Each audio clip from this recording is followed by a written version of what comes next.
बोटाच्या एका स्पर्शाने संबंध जगातील घडामोडी पाहण्यासाठी राजमुद्रा न्यूज लाईव्ह हे ॲप इन्स्टॉल करा व चॅनलला सबस्क्राईब करायला विसरू नका।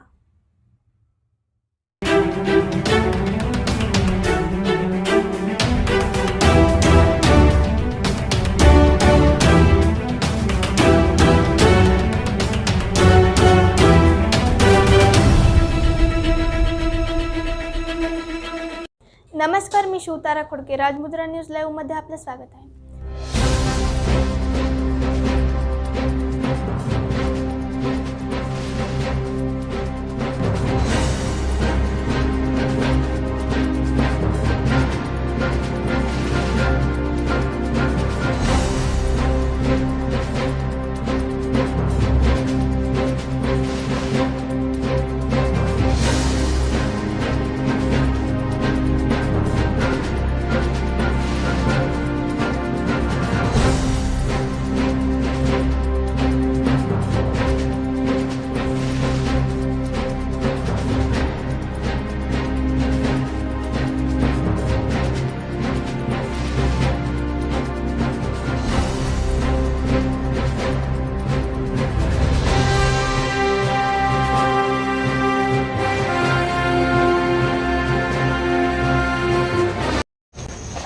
की गेल्या वर्षी या सुमारास आणि अर्थसंकल्पीय अधिवेशन सुरू असतानाच कोविडने आपल्या राज्यात प्रवेश केला आणि मग त्याच्यानंतर एक वर्ष कसं गेलं हे आपण सर्वांनी अनुभवलंय। अजूनही कोरोनाचा धोका काही गेलेला नाही, किंबहुना तो परत थोडासा वाढताना दिसतोय। त्या निमित्ताने मी आणि आपलं सरकार आणि माझे सर्व सहकारी आटोकाट प्रयत्न करत आहेत, जनतेला काही सूचना देत आहेत। आरोग्याच्या दृष्टीने सोयी सुविधा जिथे वाढ करण्याची गरज आहे ती वाढ सुद्धा आम्ही करतो आहोत। एकूणच पहिला अनुभव लक्षात घेतल्यानंतर दुसरी लाट जास्त वाढू न देता थोपवण्याचा प्रयत्न आपण करतो आहोत आणि जिथे जिथे रुग्णसंख्या वाढते आहे तिथे उपचारांची व्यवस्था आपण करतो। कुठेही काही कमी पडू द्यायचं नाही, या जिद्दीने सरकार या कोविड परिस्थितीचा सामना करते। 8 तारखेला आपल्या राज्याचे उपमुख्यमंत्री आणि अर्थमंत्री माननीय अजितदादा अर्थसंकल्प सादर करतील आणि मग त्या अधिवेशनात इतर सुद्धा काही विधेयकं वगैरे जे आहेत, मग एकूण कामकाज कसं असतं काय असतं याची आपल्याला कल्पना आहे।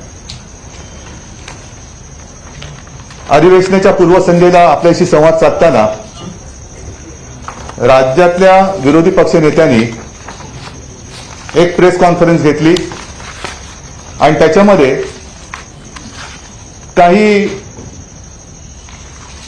आरोप मी समजू शकतो, पण त्या आरोपाला काही, टीकेला काही अर्थ असायला पाहिजे। कशात काही नाही आणि आपला आरोप करत सुटायचं ही एक आत्ताची राजकारणाची दुर्दैवानी पद्धत झालेली आहे। त्यांनी जे आरोप केले त्याच्यात कोविड बद्दल त्यांनी म्हटलं की त्या काळात भ्रष्टाचार झाला। मला थोडी कीव करावीशी वाटते त्यांची। ज्या पद्धतीने महाराष्ट्राने पावलं उचलली, संपूर्ण देशात फील्ड हॉस्पिटल ज्याला आपण म्हणतो, कोविड केअर सेंटर्स उभारली, एकूणच काय काय परिस्थितीत आपण कसा मार्ग काढला ह्याचा इत्तंभूत मी इतिहास नाही सांगत, तर आपण सगळ्यांनी त्या गोष्टी आपल्या माध्यमातून कव्हर करून जनतेसमोर ठेवलेले आहेत। कीव एवढ्यासाठी वाटते की ज्या लढ्याचं किंबहुना धारावी पॅटर्नचं जागतिक पातळीवरती कौतुक झालं, हे कौतुक तुम्ही सरकारचं म्हणून करू नका, पण त्या युद्धामध्ये ज्याला आपण कोविड योद्धे म्हणतो त्यांची तुम्ही थट्टा करतायत। त्यांचं जे काय महत्व आहे, त्यांचं जे काय शौर्य आहे ते तुम्ही नाकारता आहात आणि दुसऱ्या बाजूला कुठून तरी काहीतरी आपले एक फोटो आला पाहिजे म्हणून रोज कोविड योद्ध्यांचा सत्कार चाललेला आहे। हे असं दुतोंडी विरोधी पक्ष मला वाटतं महाराष्ट्राने कधी अनुभवला नव्हता। इतरही काही त्यांनी आरोप केलेले आहेत, मुद्दे काढलेले आहेत। सगळ्याच बाबतीत मी काय उत्तर त्यांना देणं काय बंधनकारक नाहीये मला, पण सावरकरांबद्दल जे बोलले, पहिली गोष्ट ती जयंती का पुण्यतिथी ह्याचा त्याने अभ्यास करावा. म्हणजे ज्यांना सावरकरांची जयंती कोणती आणि पुण्यतिथी माहीत नाही त्यांनी आमच्यावरती आरोप करावा, हे हास्यास्पद आहे. सीमा प्रश्नाबद्दल त्यांनी भूमिका मांडलेली आहे, आनंद आहे. सीमा प्रश्नाबद्दल त्यांनी म्हटलं की आम्ही सगळे एकत्र आहोत. सीमा प्रश्नाबद्दल जर एकत्र असाल तर केंद्रात आणि कर्नाटकात तुम्ही आहात. गेले 5 वर्ष वरती आणि खालती तुम्हीच होतात. मग त्यावेळेला हा प्रश्न का सोडवला नाही? आज सुद्धा सीमा प्रश्न सोडवण्यासाठी महाराष्ट्र सरकारने आक्रमक भूमिका घेतलेली आहे. आणि या भूमिकेत तुम्ही सोबत येणार असाल तर मग हा सीमा प्रश्न सुटायला काही वेळ लागणार नाही. कारण तुमची भूमिका आमच्या सोबत यायची आहे. म्हणजे सीमा प्रश्नावर केंद्रामध्ये तुमचं सरकार आहे, कर्नाटकात तुमचं सरकार आहे, इथे आमचं भक्कम सरकार आहे महाविकास आघाडीचं. आणि असं जर का हे सगळं त्यांनी 3 पायांचं सरकार म्हटलं, पण ही त्रिसूत्री जर का एकत्र आली तर सीमावासियांना आपण न्याय देऊ शकू. अन्यथा नुसता आरोप करायला बोलाची कडी आणि बोलाचा भात असं विरोधी पक्ष नेत्यांनी, जबाबदार व्यक्तीने असं बोलू नये. मराठा आरक्षणाबद्दल सुद्धा ते मगाशी सोबत होते. एक गोष्ट, मी सगळ्याच बाबींवरती त्यांना काही त्यांच्यावर टीका करणार नाही, पण त्याच्यात त्यांनी जे जे काही सहकार्य लागेल ते सहकार्य करण्याचं आश्वासन दिलेलं आहे आणि त्याच्याबद्दल मी त्यांना धन्यवाद देतोय. एकूणच काय की अधिवेशन आहे म्हटल्यानंतर काहीतरी बोलायला पाहिजे म्हणून ते बोलून गेलेले आहेत.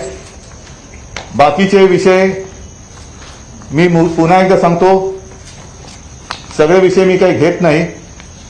आपल्याला काही प्रश्न असतील तर आपण जरूर विचारा. प्रत्येक प्रश्नाला मी उत्तर दिल्याशिवाय राहणार नाही. मात्र त्यांनी मला एक फुकटचा सल्ला दिलेला आहे. काहीतरी फुकट देता हे कळलं आम्हाला बरं वाटलं, कारण तुमच्याकडनं काहीतरी फुकट मिळतंय हे राज्याला पहिल्यांदा कळलं. कारण तुमचं सरकार जे केंद्रात बसले ते सगळं ओरबाडतंय, सगळं कर रूपाने ओरबाडतंय. म्हणजे घ्यायला आम्ही आणि द्यायला कमी असं एक केंद्रातलं सरकार आहे. जीएसटीची अजून जवळपास 29,000 कोटीच्या वरती रक्कम येणं बाकी आहे राज्याच्या हक्काची. विजेबद्दल भावाबद्दल तुम्ही जे काय आक्रोश करता आहात तोच आक्रोश डिझेल, पेट्रोल आणि गॅसच्या बद्दल का नाही करत? का आंदोलन त्याच्याबद्दल करत नाही? डिझेल, पेट्रोलचे भाव आपल्याला सर्वांना कल्पना आहे की जेव्हा मोदींचं सरकार पहिल्यांदा सत्तेवरती आलं तेव्हा जो काही भाव होता तो 71 रुपयाच्या आसपास होता. आता काही राज्यात 100च्या पार गेलेले आहेत. म्हणजे आम्ही विराट कोहलीची सेंचुरी बघतो, सचिन तेंडुलकरची पाहिली, धोनी, सगळ्यांच्या सेंचुऱ्या पाहिल्या, पण पेट्रोलची सेंचुरी हे प्रथम अनुभवतो आहोत. आणि त्याच्यामध्ये सुद्धा त्यांनी सेस वाढवलेला आहे. म्हणजे मी जर काय चुकत असेल तर अर्थमंत्री जी बाजूला बसलेले आहेत, दादा मला मी चुकीचं बोललो तर तुम्ही करेक्ट करा. आपण जे काय कर लावलाय त्यांनी सांगितलं ते कर कमी करा, पण आताची जी भाववाढ केलेली आहे त्याच्यामध्ये राज्याच्या वाट्याला काही वाढून मिळालं नाहीये. त्यांनी अशा पद्धतीने कर लावलाय की त्यांच्या तुंबड्या भरणार आहेत. आणि मग जेव्हा 2014च्या आधी काँग्रेसचं सरकार होतं तेव्हा आंतरराष्ट्रीय बाजारपेठेत प्रति बॅरल त्याची किंमत $106 प्रति बॅरल होती. आता किती झालेली आहे तो पण आकडा आहे माझ्याकडे. आता तो पण आकडा आहे, तो पण काढतो मी याच्यात ना.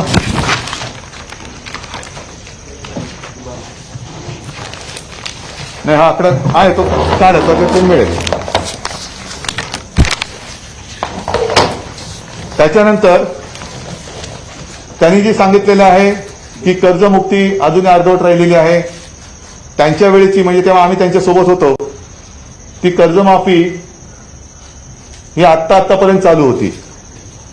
पण एक गोष्ट मला नक्कीच समाधानाने सांगेन, अभिमानाने सांगेन की त्यांच्या वेळेला जे काही शेतकऱ्याला हेलपाटे मारायला लागत होते, जे काही त्याला सगळी प्रश्नावली होती ती सगळी काढून टाकून आधार कार्ड आणि त्या अंगठ्याच्या जोरावरती आम्ही विनासायास कर्जमुक्ती केलेली आहे. कुठेही शेतकऱ्यांची तक्रार आलेली नाहीये. त्याच्यानंतर कोरोनाचं संकट आल्यानंतर सुद्धा जिथे कर्जमुक्तीची रक्कम बाकी होती जवळपास 7,000 कोटी, ती सुद्धा आपण दिलेली आहे. आणि ह्या ज्या काही थापा, म्हणजे अशा थापा मारायच्या त्या अशा जोरात मारायच्या. सगळंच काही जोरात बोललं म्हणजे खरं असतं असं नाहीये. पण जे बोलायचं ते खोटं बोलायचं ते रेटून बोलायचं हे त्यांचीच वाक्य आहे, हे त्यांनाच लागू पडतायत. एकूणच काय की आपल्या कच्च्या तेलाच्या बॅरलची किंमत आज $63 आहे आणि पेट्रोलचे दर $100 जास्त झालेले आहेत. तर अशी ही सगळी बोलगेवडी माणसं ज्या वेळेला एखाद्या जबाबदार पदावरती असतात त्यांना अशा ह्या गोष्टी शोभत नाहीयेत. मगाशी मी सांगितलं की केंद्र सरकारकडून जवळपास 29,291 कोटी येणे बाकी आहे आणि मदत व पुनर्वसनासाठी नागपूर विभागातील पूर आणि जूनची अतिवृष्टी त्याच्यासाठी 4,720 कोटी येणे बाकी आहे. का नाही तिकडे बोंबलत? केंद्राच्या इकडे जाऊन का नाही बोलत? हे सगळे विषय झाल्यानंतर मग एका महत्वाच्या विषयाला मी येतो आहे, तो म्हणजे संजय राठोड. एकूण सरकार चालवताना मुख्यमंत्री, उपमुख्यमंत्री आणि ते सर्व मंत्रिपदावरती आम्ही विराजमान झाल्यानंतर आमची जबाबदारी असते ती म्हणजे न्यायाने वागणे. पण गेल्या काही महिन्यात एकूण जे गलिच्छ राजकारण सुरू झालेलं आहे, तपास हा झालाच पाहिजे, पण हा तपास निपक्षपातीपणाने केला गेला पाहिजे. जर कोणी त्याच्यात गुन्हेगार असेल, जर कोणी त्याच्यात दोषी असेल, तर तो कोणी किती मोठा असला तरी त्याच्यावरती कायद्यानुसार कारवाई झालीच पाहिजे. या सरकारची ठाम आणि स्पष्ट भूमिका आहे. या तपास यंत्रणेवरती आणि या तपासावरती कोणाला एखाद्याला सोडवायचं म्हणूनही दडपण असता कामा नये, पण त्याच बरोबरीने एखाद्याला लटकवायचंच आहे, त्याला आयुष्यातून उठवायचंच आहे असाही तपास असता कामा नये, असंही दडपण असता कामा नये. आणि हे मी मुद्दामून सांगतोय कारण गेल्या वर्षभरापासून अशा काही घटना, अशा काही गोष्टी घडतायत की आम्ही म्हणू तीच पूर्व दिशा. तुम्ही सांगाल तसाच तपास झाला पाहिजे. तपासाला तुम्ही दिशा देऊ शकणार नाही. तपास हा निपक्षपातीपणाने सुरू आहे. आणि मग तुमच्या मनात असं आलं असेल की एवढे दिवस होऊन गेल्यानंतर सुद्धा आज आता संजय राठोड यांनी स्वतःहून राजीनामा दिलेला आहे. त्याचं पत्र सुद्धा अनिल तुम्ही वाचून दाखवा. पण आधी एक थोडंसं मी बोलतो. त्यांनी राजीनामा दिल्यानंतर, बरं आधी ते पत्रच वाचा, मग ते त्याचं आधी पत्र वाचू, मग नंतर मग पुढचं बोलू.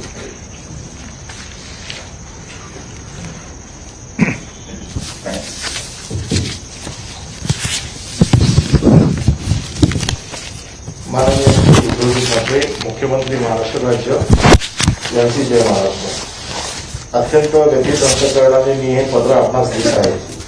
आपण माझ्या भावना समजून घ्या असा विश्वास आहे. गेल्या काही दिवसापासून माझ्या भोवती दिवंगत पूजा चव्हाण यांच्या मृत्यूचे वादळ घोंगावत आहे. पूजा चव्हाण यांचा मृत्यू दुर्दैवी आहे. त्यांच्या मृत्यूचा निष्पक्ष तपास व्हावा व सत्य बाहेर यावे अशी माझी ठाम भूमिका आहे. पण या सर्व प्रकरणाचे राजकीय भांडवल करून राज्यातील विरोधी पक्ष माझ्या चरित्रावरती बेछूट चिखलफेक करीत आहे. सरकारला बदनाम करण्यासाठी मोहीम राबवत आहे. विधानसभा प्रबोधन देण्याची त्यांची भूमिका लोकशाहीच्या दृष्टीने चिंताजनक आहे. या सर्व प्रकरणी दिवंगत पूजा चव्हाण व तिच्या कुटुंबियांची बदनामी विरोधन करत असून महाराष्ट्रात अशा खालच्या स्तराचे राजकारण कधीच झाले नव्हते. मी आपल्या मंत्रिमंडळात कॅबिनेट मंत्री म्हणून काम करत असतो तरी सगळ्यात आधी एक प्रबळ शिवसैनिक आहे. आपण माझ्यासारख्या शिवसैनिकाला मंत्रिमंडळात काम करण्याची संधी दिली त्याबद्दल मी आपला आभारी आहे व राहील.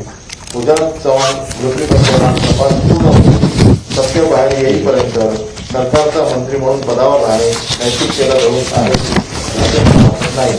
म्हणून मी माझ्या मंत्रिपदाचा राजीनामा देत आहे. पुन्हा व्हावा. आपला नंबर संजय राठोड. हे संजयनी राजीनामा पत्रात त्याच्या भावना व्यक्त केलेल्या आहेत. ह्या प्रत्येक गोष्टीला अनेक बाजू असतात. एक म्हणजे तुम्ही मनात विचार करत असाल की इतके दिवस का लावले. केवळ राजीनामा घेणं किंवा हातामध्ये काही पुरावे असोत नसोत गुन्हा दाखल करून मोकळे होणं म्हणजे कोणाला न्याय देणं असा त्याचा अर्थ होत नाही.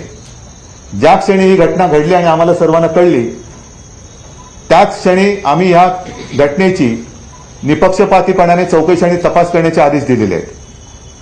आणि पोलिसांना तशा सूचना दिलेल्या आहेत, तसे आदेश दिलेले आहेत की हा तपास चालू आहे असं नाही, एक कालबद्ध काहीतरी तुम्ही ठरवा आणि लवकरात लवकर तुमच्या तपासाचा अहवाल आम्हाला सादर करा आणि मग त्याच्यातनं जे काही सत्य बाहेर येईल ते सत्य कोणालाही पाठीशी घालणार नाही आणि कोण जर त्याच्यात आरोपी असेल, कोणी काही असेल तर त्याला क्षमा होणार नाही. पण हे सगळं करत असताना नुसती आदळआपट करून तपासाची दिशा भरकटवून टाकायची, हा जो काही एकूण प्रकार आणि प्रघात घातला जातोय हा फार गंभीर आहे. आणि चौकशी नीट होऊ द्या, तपास नीट होऊ द्या आणि तपासावरती ही तपास यंत्रणा तीच आहे ज्यांच्यावरती तुमचा अविश्वास आहे. तुमच्या काळात सुद्धा हीच तपास यंत्रणा होती आणि ह्याच तपास यंत्रणेने म्हणजे महाराष्ट्र पोलीस, मुंबई पोलीस यांच्यावरती सातत्याने अविश्वास दाखवला जातोय. पण ह्याच पोलिसांनी त्यांच्या काळात सुद्धा अगदी चांदा ते बांदा ज्या काही घटना दुर्घटना घडल्या असतील, ज्या काही मृत्यूची प्रकरणं घडली असतील, आत्महत्येची घडली असतील, त्यांचा सुद्धा तपास ह्याच यंत्रणेने केला होता. आणि त्यांच्यावरती तेव्हा तुमचा जर का विश्वास असेल तर आता अविश्वास कसा काय दाखवता? शेवटी राज्य कोणावरती चालतं?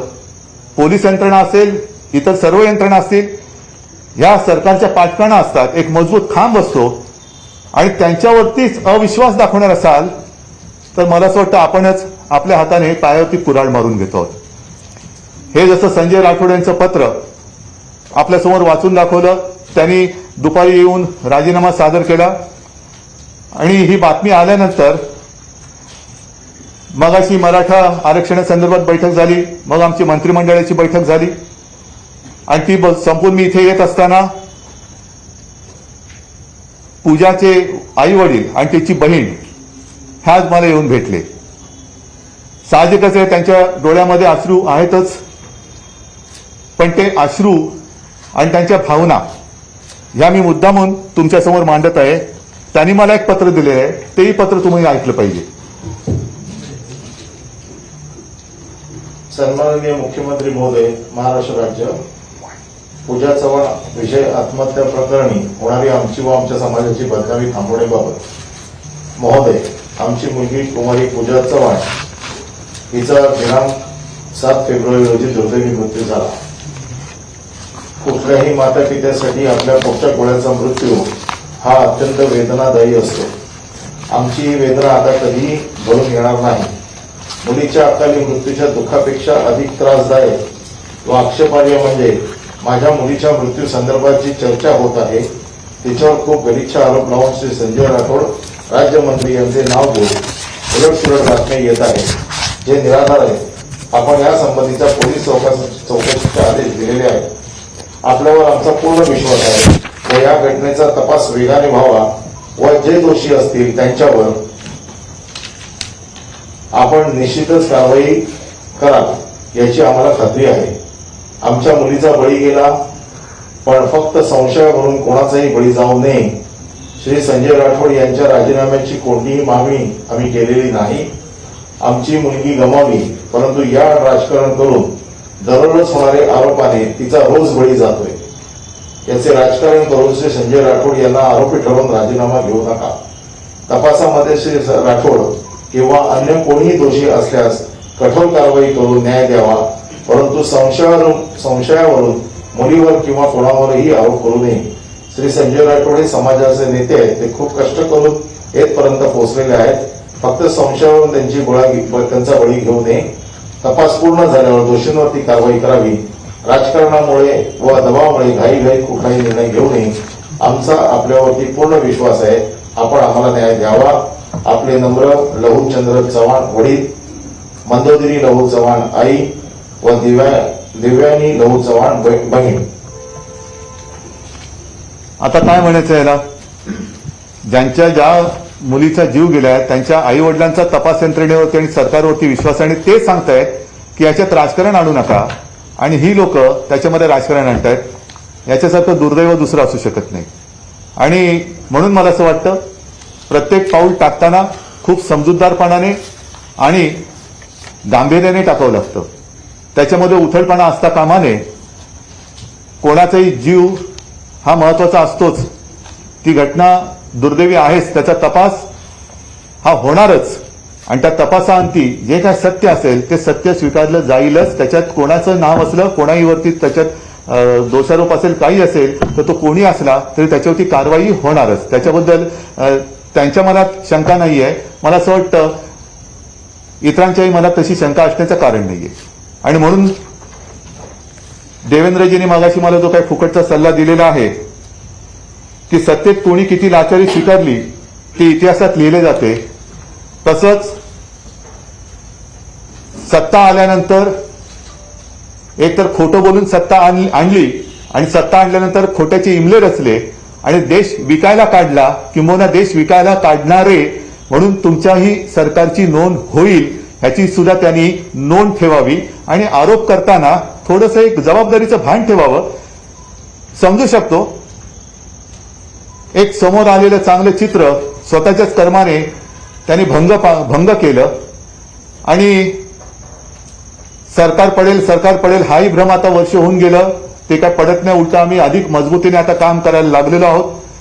महाराष्ट्राच्या हिताचं, महाराष्ट्राच्या विकासाचं स्वप्न घेऊन आम्ही पुढे जात असताना इतर ठिकाणी त्याचं कौतुक होतंय, पण तुमच्या मनामधले जे काही थोडंसं खतखततंय ती खतखत जरूर काढा.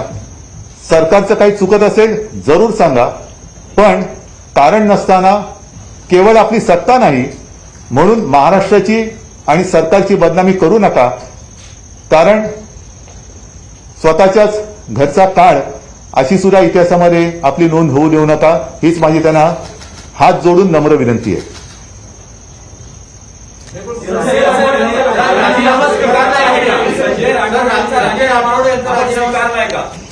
राजीनामा दिलेला आहे म्हणजे त्याचा अर्थ काय होतो?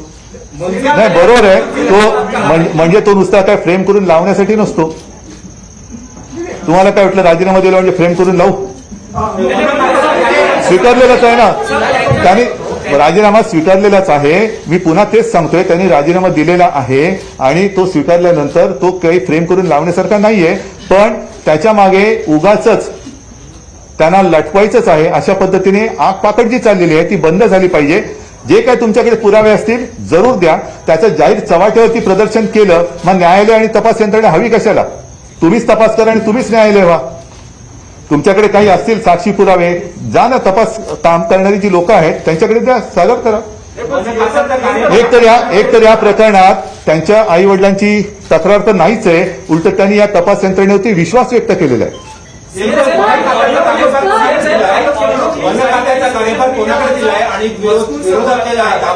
वन खात्याचा एक मिनिट, वन खात्याचा कारभार आता सध्या माझ्याकडे आहे, कारण कोणालाही नेमून दिलेल्या खात्याचा कारभार मुख्यमंत्र्यांकडे असतो आणि त्या निमित्ताने विधानसभेत काही प्रश्न किंवा काही असेल तर जरूर असेल तेव्हा मी किंवा त्या खात्याचे राज्यमंत्री त्याला उत्तर देतील. नाही तर आम्ही सगळेजण आहोतच.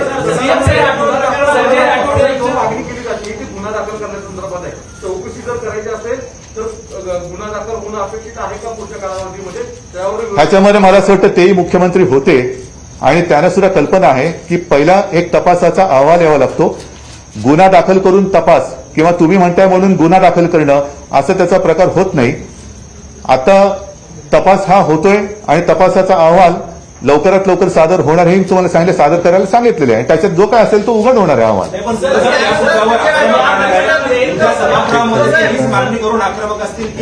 त्यांच्याकडे दुसरा मुद्दा काय आहे? दुसरा मुद्दा त्यांच्याकडे काय आहे? दुसरा मुद्दा काय आहे? मग आणखीन एक गोष्ट सांगतो तुम्हाला, आणखीन एक गोष्ट सांगतो. एडीआर दाखल झालेला आहे. हा, मग सांगा ना. एडीआर दाखल झालेला आहे, त्या एडीआरच्या खालीच ती चौकशी. तुम्ही कायद्याविषयी चांगलं बोलत सांगा.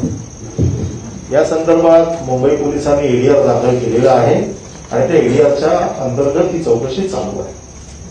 सीएम साहेब, तुम्ही जसं त्यांच्या आई वडिलांच्या पत्राचा उल्लेख केला तसं त्यांच्या कुटुंबातले काही सदस्य पुण्यातल्या त्या पोलीस स्टेशन त्यांनी सांगितलं त्यांचा काही संबंध नाही, ते विचारलं. मगाशी सांगितलं त्यांनी. हे त्यांनी सांगितले. मला असं वाटतं ब्लड रिलेशन नाही.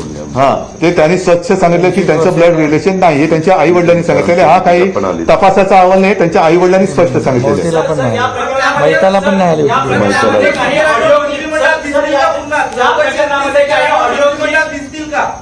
चौकशी अहवाल झाल्यानंतर संजय राठोड जर निर्दोष असले तर पुन्हा मंत्रिमंडळात दिसतील का? तुमची काय इच्छा आहे? चौकशीमध्ये काय नाही, त्यांनी त्यांना पोचवायचंच ठरवलं असेल तर ते त्यांचा कशावर विश्वासच नाही हे त्यांनी म्हणजे उद्या मी अजून काही म्हणतच नाहीये. तपासाचा अहवाल नीट येऊ द्या हेच माझं म्हणणं आहे. निपक्षपातीपणे तो येणार, पण त्यांना कदाचित त्याची खात्री असेल नसेल म्हणून ती यंत्रणाच तरी खोटी ठरवून टाकलेली आहे. म्हणजे काय वाटेल ते करा, तपास करा नका करू याला ठोकाच. हे कोणतं हा कोणता नाही एक प्रश्न महत्वाचा आहे की ज्या प्रकारे आपण महाराष्ट्राची मुलगी म्हणतो, काही पत्ता नसताना व्हिडिओ ऑडिओ क्लिप रिलीज करणं आणि त्या मुलीचं नाव घेणं हे चारित्र्य हनन आहे. तर अशा लोकांवर आपण काय कारवाई करतो? हा फार महत्वाचा प्रश्न आहे आणि हा मुद्दा महत्वाचा आहे. माझं म्हणणं आहे की याच्यावरती सुद्धा विचार करून, कारण त्या आईवडिलांची मागणी तीच आहे की आमच्या कुटुंबियांची आणि मुलीची बदनामी थांबवा, म्हणून त्यांच्यावरती आपण म्हणता म्हणून एक महिला म्हणून आपल्या भावनेचा मी आदर करतो आणि त्यांच्यावरती गुन्हे दाखल करण्याची सुद्धा जर तशी शक्यता असेल तर ते गुन्हे जरूर दाखल केले पाहिजे.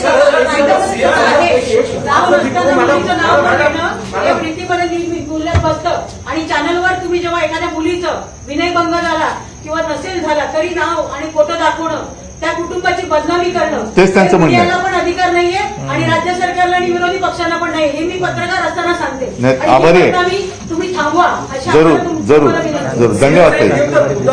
तुम्ही आता ऑडिओ क्लिप फिरवणाऱ्यांना गुन्हे दाखल करा म्हणता आणि त्यांच्याविषयी ऑडिओ क्लिप आहे त्यांच्यावर गुन्हे दाखल होत नाही, ईडीआर फक्त दाखल केला असं तुम्ही काय पुरावा कुठे आहे? हा प्रश्न तिथेही म्हणून मला असं वाटतं ह्याच्यात कोणी आतताईपणा करू नये. ज्या काही कोणाकडे पुरावे असतील काही असेल ते तपास यंत्रणा आहे त्या तपास यंत्रणेकडे द्यावं. त्या तपास यंत्रणेचा संपूर्ण एक अहवाल तर येऊ द्या आणि त्याच्यामध्ये ते सगळे जे पुरावे आहेत ते धरले जातील, ते सगळे तपासून अहवाल येईल. सीएम साहेब, या चौकशीसाठी काही मुदत, काही कालावधी निश्चित करणार आहात का? कारण अनेक दिवस हा तपास सुरू राहील, हा एक प्रश्न. आणि दुसरा, संजय राठोड यांच्याकडे जो मंत्रिपदाची जी जबाबदारी होती ती आता कोणाकडे असणार आहे? नवे मंत्री असणार आहे? अरे घेतलं ना अरे तुम्ही ऐकताय का नाही हो? मगाशी मुख्यमंत्र्यांनी सांगितलं त्यांच्याकडे. दुसरा प्रश्न असा येतो, तुम्ही संजय राठोड यांचा चौकशी होईपर्यंत राजीनामा घेतला, परंतु धनंजय मुंडे यांच्यावरही अशा प्रकारचे नाही, परंतु अशा महिलांवरच्या संदर्भातले आरोप झाले होते. त्यांच्या संदर्भात वेगळी भूमिका आणि संजय राठोड यांच्याबद्दलची वेगळी भूमिका अशी आहे का? त्यांच्याबद्दल ज्यांनी तक्रार केली त्यांनी तक्रार मागे घेतली. पण आणखीन एक गोष्ट तुम्हाला सांगतो, नाही, यातही तक्रार कोणाची नाहीये, याच्यात तर तक्रार कोणाची नाहीच आहे. तरी पण राजीनामा घेतला कारण त्यांनी नैतिकतेला धरून दिलेलं आहे की त्याच्यामुळे अधिवेशनच चालू देणार नाही. हा कोणता प्रकार आहे? मग मी आणखीन एका गोष्टीचा जरूर उल्लेख करेन की गेल्याच आठवड्यामध्ये आणखीन एक आत्महत्या मुंबईत झालेली आहे. तिच्याबद्दल कोणीच का बोलत नाही? जर संजय राठोड बद्दल तुम्ही संशय व्यक्त करता म्हणून त्याच्यावर गुन्हा दाखल करण्याची मागणी करता, ह्या दुर्दैवी घटनेत कुठेही आत्महत्येची म्हणजे सुसाईड नोट नाही, कोणाचे आरोप नाहीत, काही नाही, तरी गुन्हा दाखल करायची मागणी होते आहे. पण दुसरी जी आत्महत्या मुंबईमध्ये झाली त्या आत्महत्येमध्ये 13-14 पानाची सुसाईड नोट आहे आणि त्याच्यामध्ये विशिष्ट नावं लिहिली गेलेली आहेत. आता ती नावं जर का उच्चपदस्थ असतील तर त्यांचाही राजीनामा घेतला गेला पाहिजे आणि मुंबई पोलिसांना तपासाला त्यांना सहकार्य करायला लावलं पाहिजे. अन्यथा जर का ते भारतीय जनता पक्षाचे कोणी असतील तर त्यांना असा कोणाचा छळ करून आत्महत्या करायला प्रवृत्त करायला त्यांच्या वरिष्ठांचा आशीर्वाद आहे का? एका खासदाराने आत्महत्या केलेले 7 टर्मचा खासदार आणि तो 7 वेळा एका मतदारसंघातून जिंकून येतो. जिंकून आल्यानंतर त्याला आत्महत्या करायला मुंबईत येत आहेत आणि दुर्दैवाने त्याच्यात त्यांनी असं म्हटलेलं आहे की इकडे आल्यानंतर इथल्या मुख्यमंत्र्यांवरती आणि पवार साहेबांवरती माझा विश्वास आहे, ते मला न्याय देतील. मग त्याच्यात जी काही नावं दिली आहेत ती जर का भाजपच्या उच्च पदस्थांची असतील तर किंवा कुठल्याही तिथल्या प्रशासकीय अधिकाऱ्यांची असतील तर त्यांना तसा छळ करण्याचा आणि आत्महत्येला प्रवृत्त करण्याचा परवाना भारतीय जनता पक्षाच्या म्हणजे देवेंद्र फडणवीसांच्या नेत्यांनी दिला आहे का? त्यांना आशीर्वाद आहे का? ह्याचं उत्तर मिळालं पाहिजे. कारण जसं इकडे त्या पूजाने आत्महत्या केली तसं त्या डेलकरांनी आत्महत्या केली. महिला आणि पुरुष हा एक फरक आहे, पण डेलकरांनी आत्महत्या केल्यानंतर त्यांचं घर उघडं पडलं. त्यांच्या पत्नी त्या पण निराधार झाल्या, त्या पण महिलाच आहेत. त्यांची बाजू कोण का मांडत नाही? त्यांच्यासाठी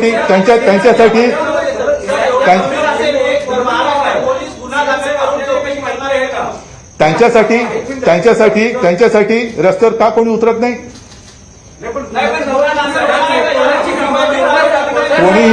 कोणीही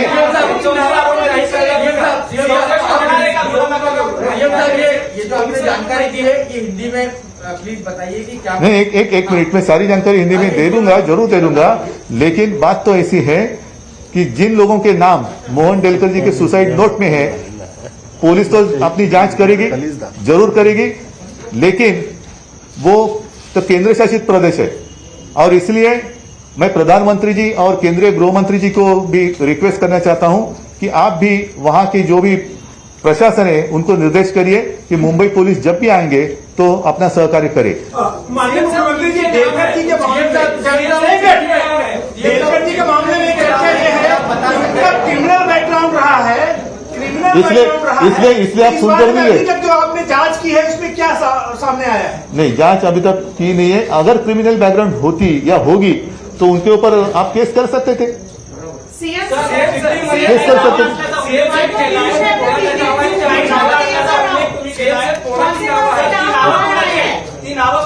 ठीक आहे, नाही ते तपासाच्या ह्याच्यामध्ये जे आहे ते त्या मार्गाने येऊ दे, त्या मार्गाने येऊ दे। मी उगाच त्यांनी काहीतरी केलं म्हणून मी काहीतरी वेडेपणा नाही करणार।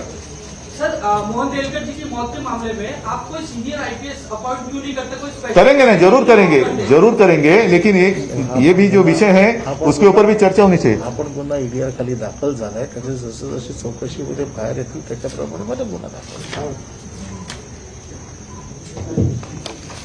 मोहन डेलकरांच्या आत्महत्याचा देखील ईडीआर खाली तपास चालू आहे। हा तपास जसा जसा पुढे जाईल आणि मग त्यावेळेला जो निर्णय घ्यायचा आहे त्याच्याप्रमाणे मग गुन्हा कोणावर दाखल करायचा, कशा पद्धतीने करायचा, हा वेळोवेळी तपास जसा जसा पुढे जाईल त्यावेळेला ते ठरवलं जाईल। सीएम साहेब, मध्यंतरी संजय राठोड समर्थकांनी पोहरादेवी येथे शक्ती प्रदर्शन केलं होतं, अनेकांना कोरोनाची बाधा झाली होती, त्यावेळेसही त्याआधी तुम्ही भूमिका जाहीर केली होती सभा समारंभ मोर्चे आयोजित करू नये, असं असतानाही हे शक्ती प्रदर्शन झालं, त्यावर आपली त्यांच्यावरती ज्याने शक्ती प्रदर्शन केलं त्यांच्यावरती गुन्हे दाखल झालेले आहेत आणि त्याच्यानुसार त्यांच्यावरती कारवाई केली गेलेली आहे। नाही, पण स्वतः संजय राठोड त्या ठिकाणी होते तर संजय राठोडांवर कारवाई होणार आहे का? त्यानुसार जे काय असेल ते होईल, पण त्यांनी एक तर कोणाला त्यांना विचारलं, कोणाला या म्हणून सांगितलेलं नव्हतं, येऊ नका म्हणून सांगितलं होतं आणि त्यांच्यावरच्या प्रेमाने किंवा काही असेल ती सगळी लोक जमली होती, पण ज्यांनी गर्दी केली त्यांच्यावरती कारवाई झालेली।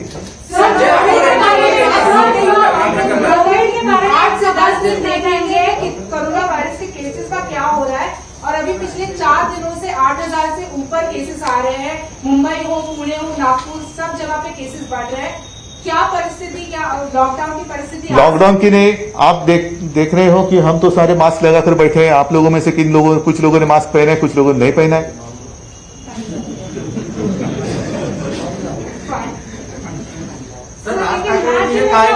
लॉकडाउन होगा, राज्य भर में क्या वापस लॉकडाउन होगा? हमारी तो इच्छा नहीं है, लेकिन मजबूरी, ये जो शब्द है बड़ा विचित्र है और इसलिए आपने देखा होगा कि पिछले मतलब आज का नहीं, पिछले रविवार को मैंने फेसबुक लाइव के माध्यम से लोगों के साथ बात की थी और तब मैंने सारे लोगों को यही कहा था कि जो भी सूचना आपको दे दी गई है उसका पालन करें, मास्क पहने और लॉकडाउन को ना करें। मास्क काढ लेंगे, मला माझा नमस्कार आहे त्यांना।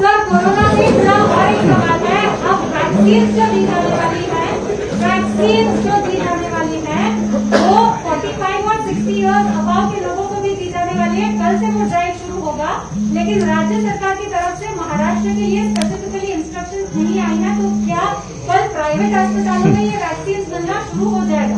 पहले वैक्सीन तो आने दीजिए, फिर सूचना आएगी। पत्रकारांना कधी देणार? दिल्लीने कळवल्यानंतर। सर, मेरा अपना ऑब्जर्वेशन क्या है, कोरोना वायरस को लेकर इतने दिन पास हो गए हैं, आपने 8-10 दिन का जो नहीं, देखिए ऐसा है, आपने अच्छा सवाल पूछा। बढ़त तो हो रही है, आज ही अभी हमने जानकारी ले ली, सब जगह बढ़त तो हो रही है, खास कर विदर्भा में अमरावती है, अकोला है, वाशिम आणि यवतमाळ, बुलढाणा यहाँ पिछले वक्त जब पीक पर थी केसेस, उससे भी ज्यादा क्रॉस किया है केस ने, तो सारे लोगों ने एक क्या कहे, मास्क तो पहनना चाहिए। जो 3 बातें, वैक्सीन आएगी, जरूर आएगी, लेकिन वैक्सीन लेने के बाद भी मास्क तो पहनना ही होगा। आने वाले कुछ महीनों तक शायद यह सिलसिला जारी रहेगा और हमें तो थोड़ी सी एक जरा खबरदारी म्हणतो तिथे घ्यावी लागेल।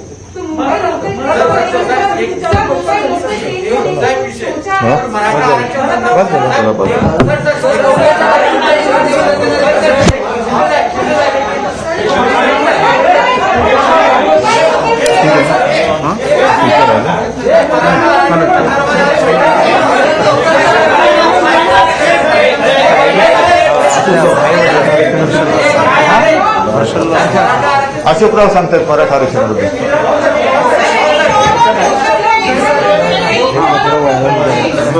लोकल ट्रेनच्या बद्दल सुद्धा आमची विनंती आहे की सर्व जी कार्यालय आहेत, जसा मी मंत्रालयामध्ये एक प्रयत्न करतो आहे की वेळा वाटून द्यायच्या, शिफ्टच्या वेळा वाटून द्यायच्या, म्हणजे गर्दी होणार नाही.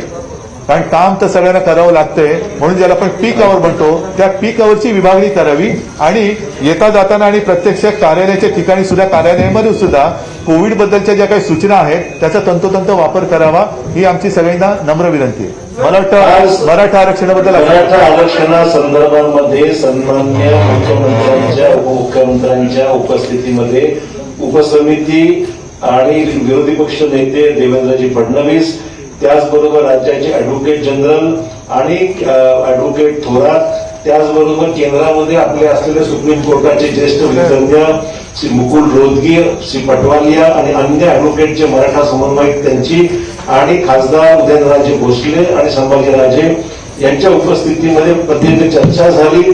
त्यामध्ये सद्यस्थितीचा आढावा हा घेण्यात आलेला आहे आणि 8 तारखेला सुनावणी होण्याच्या अगोदर आम्हा सर्वांची एवढीच भूमिका आहे की केंद्राने ह्याच्यामध्ये सकारात्मक भूमिका घेतली पाहिजे. अटॉर्नी जनरलला ह्याच्यामध्ये सुप्रीम कोर्टाने नोटीस काढली असल्यामुळे केंद्र सरकारला आता एक उत्तम संधी आहे की त्यांनी मराठा आरक्षणाच्या समर्थनार्थ तिथे भूमिका घेण्याची नितांत गरज आहे. ताज्या घडामोडी पाहण्यासाठी राजमुद्रा न्यूज लाईव्हला सबस्क्राईब करा, बेल आयकॉन